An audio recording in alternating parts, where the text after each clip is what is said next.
Bienvenue sur votre chaîne préférée Akhbar al-Blad de Hassan Atlemsan. Ça y est, c'est fait, Walid Regragui a officiellement succédé à Wahid Halilović à la tête de la sélection nationale de football il y a quelques instants. La tâche s'annonce des plus ardues pour Walid Regragui. Beaucoup de travail l'attend. Beaucoup de travail en tant que nouveau boss des Lions de l'Atlas. Walid Regragui a une image de l'équipe nationale à restaurer et cela ne fait nul doute. Il y a un profond désamour entre les Marocains et leur équipe nationale. Les Marocains lassés par les éliminations précoces à la chaîne en Coupe d'Afrique des Nations et les maigres participations à la Coupe du Monde. Les supporters qui nourrissent des doutes profonds sur ces Lions de l'Atlas, très loin de leur lustre d'antan. Walid Regragui devra redorer le blason en comblant les lacunes, en relevant globalement le niveau de l'équipe et en imposant un style marocain propre. Signer un premier exploit, survoler les matchs amicaux de septembre, ou mieux encore, passer le premier tour de la Coupe du Monde 2022 serait une manière idéale de jeter la première pierre de l'édifice et s'imposer comme le maître de la situation. Pour réussir ce défi, il faudra consommer local et c'est une question existentielle au sein de la sélection. Le joueur local, c'est-à-dire issu de la Botola Pro Inouï, aura-t-il jamais entièrement sa place dans le 11 national? Qui de mieux que Walid Regragui, dernier entraîneur du Wydad de Casablanca et champion en titre du Maroc et d'Afrique, pour entériner le retour en force des locaux, les joueurs de la Botola. Il les connaît bien pour les avoir affrontés. Il est pleinement conscient du niveau de notre championnat et ne se privera donc certainement pas de certaines têtes d'affiche de la Botola. Mais pour oser faire ainsi, il faudra qu'il se fasse respecter par certains joueurs internationaux tels que Ziyech. Depuis son choix pour le Maroc au détriment des Pays-Bas, son pays de naissance Hakim Ziyech a constamment été en conflit avec le sélectionneur à la tête des Lions de l'Atlas, Hervé Renard, Wahid Halilović. Tous ont eu à subir l'humeur changeante du milieu de terrain de Chelsea et ses états d'âme. Il a notamment tiré un trait sur 2 éditions de la Coupe d'Afrique des Nations 2017 puis 2021 pour des questions d'ego et des bruits. Walid Regragui, ancien de la tanière, binational, âgé de 46 ans, présente le profil idéal pour apprivoiser le caractère flamboyant de cet ancien de l'Ajax Amsterdam. Le nouveau sélectionneur national pourrait même faire de lui un cadre indéniable et ainsi lui permettre de faire avancer sa situation inquiétante en club. Walid Regragui devra également gérer la presse. Les 2 derniers sélectionneurs nationaux se sont fortement plaints de la pression médiatique, des attentes jamais satisfaites des représentants des médias et leurs critiques pointilleuses. Walid Regragui devra communiquer malin, se montrer disponible, répondre aux questions même les plus acerbes, avec la hargne et le parler si particulier qu'on lui connaît. Il devra aussi se dresser contre les critiques hâtives et injustifiées, en plus de se montrer coriace au cas où les résultats ne suivent pas. Un des principaux reproches faits à Wahid Halilović était que l'attaque des Lions de l'Atlas n'a rien de flamboyant, peu inspiré et peu efficace, et l'inquiète depuis bien trop longtemps. Changement constant, blessures à répétition avant les grandes compétitions internationales, faible entente entre les joueurs, le secteur offensif des Lions de l'Atlas n'a rien de rassurant. Walid Regragui devra exploiter pleinement ses ressources ou peut-être dénicher la perle rare Amin Salama. Voilà un problème de taille, un vrai, auquel il faudra remédier au plus vite pour démarrer sur les chapeaux de roue. Walid Regragui devra également se méfier des agents de joueurs. Il faut crever l'abcès, remédier au mal.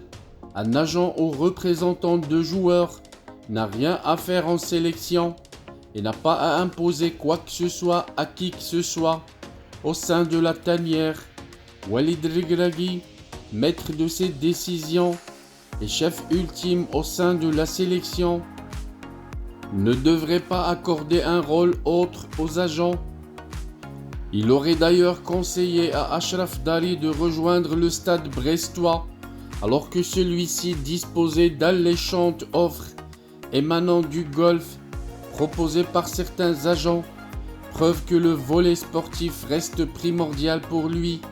Quand il s'agit de jeunes joueurs à fort potentiel, il devra prendre ses décisions envers et contre tous. Il faudra également gérer les égos.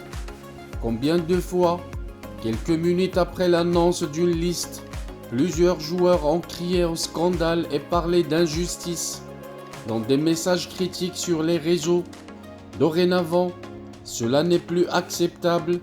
Walid Regragui devra expliquer aux absents les raisons de leur non-convocation, baisse de forme, faible temps de jeu, choix technique. Il faudra se montrer clair et rappeler que personne n'est indispensable au sein de la tanière. L'équipe nationale n'est pas une arène et une guerre d'ego n'est pas acceptable sous l'ère Regragui. Place à la droiture et au fair play. Il faut mettre également main dans la main au niveau de la direction technique nationale.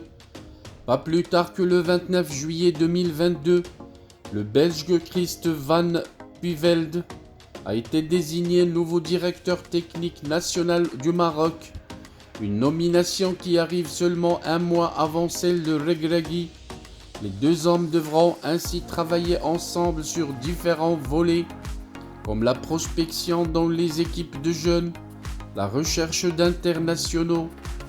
Le Belge ayant exercé auparavant en tant que manager ou entraîneur assistant dans plusieurs clubs, et ce depuis 1993, les deux hommes devraient s'entendre. Il y a une certaine autorité à reconquérir au niveau de l'équipe. Walid Regragui est désormais le sélectionneur des Lions de l'Atlas. Les grandes décisions ne reviennent qu'à lui. Lui seul peut écarter un tel ou en ramener un autre. Convoquer ou pas un joueur, c'est lui et lui seul qui dresse ses listes. Ses adjoints doivent lui prêter main forte, l'épauler, le conseiller, mais sans plus. Walid Regragui doit demeurer maître de la situation et ses adjoints doivent connaître leur place. La symbiose au sein du staff technique des Lions de l'Atlas est essentielle aux bons résultats et aux bonnes performances. Il faudrait également reconquérir une identité de jeu, parce qu'en Afrique, on parle d'un style égyptien, gagnant ou sénégalais, mais jamais d'une identité de jeu à la marocaine. Il faudra poser ses bases solides, créer une entente parfaite entre les éléments nationaux et avoir notre propre signature, celle d'une sélection aux fortes individualités et aux collectifs forts. Walid Regragui a proposé une version séduisante du Wydad de Casablanca cette saison et pourrait en faire autant au niveau des Lions de l'Atlas, une équipe imposante, bien ficelée et plaisante à regarder. Ceci étant assuré, il faudra par la suite trouver un latéral gauche. C'est le poste le plus problématique en sélection nationale depuis plusieurs années. Le Maroc ne dispose pas d'un latéral gauche digne de ce nom, et c'est depuis plus d'une décennie. Hamza Mendil, Adam Massina, Yahya Atiyallah Soufiane El Kourouani.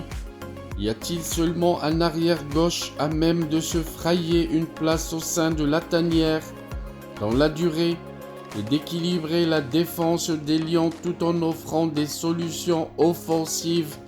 Voilà un des grands chantiers de Walid Regragui à l'approche du Mondial 2022 et de la CAN 2023. Parviendra-t-il à conjurer le mauvais sort après des années de tracas? Il faudra gagner un titre, le dernier titre continental de la sélection nationale remonte à 1976 et sa dernière finale à 2004. Les Lions de l'Atlas, perpétuellement annoncés comme favoris des Coupes d'Afrique des Nations, n'en ont pas vu une demi-finale depuis 18 ans. Pendant longtemps, ils quittaient même les CAN dès le premier tour pour réconcilier définitivement les Marocains avec leur sélection. Il faudra soulever un trophée majeur ou s'offrir une réalisation massive. Walid Regragui devra marquer les esprits et rapidement, car le supporter est aussi exigeant qu'impatient. Et avant la CAN ivoirienne de janvier 2024, il y a la Coupe du Monde du 20 novembre au 18 décembre 2022. Walid Regragui suscitera-t-il la surprise générale en accédant au second tour du tournoi mondial, comme ce fut le cas il y a 36 ans? On verra. Bonne chance à Walid Regragui, bonne chance aux joueurs de l'équipe nationale et bonne chance au Maroc, bonne chance aux supporters marocains surtout, qui ont soif de gagner et qui ont soif de soulever un trophée qui rendra justice au Maroc et à leur équipe nationale de football. Voilà donc, merci d'avoir suivi ce live sur votre chaîne préférée, Akhbar al-Bled de Hassan Atlemsan.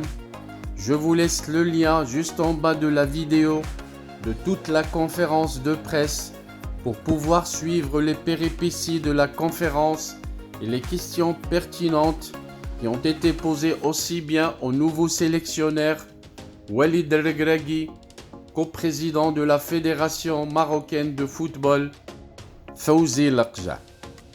Restez branchés sur votre chaîne Akhbar al-Bled de Hassan Atlemsan.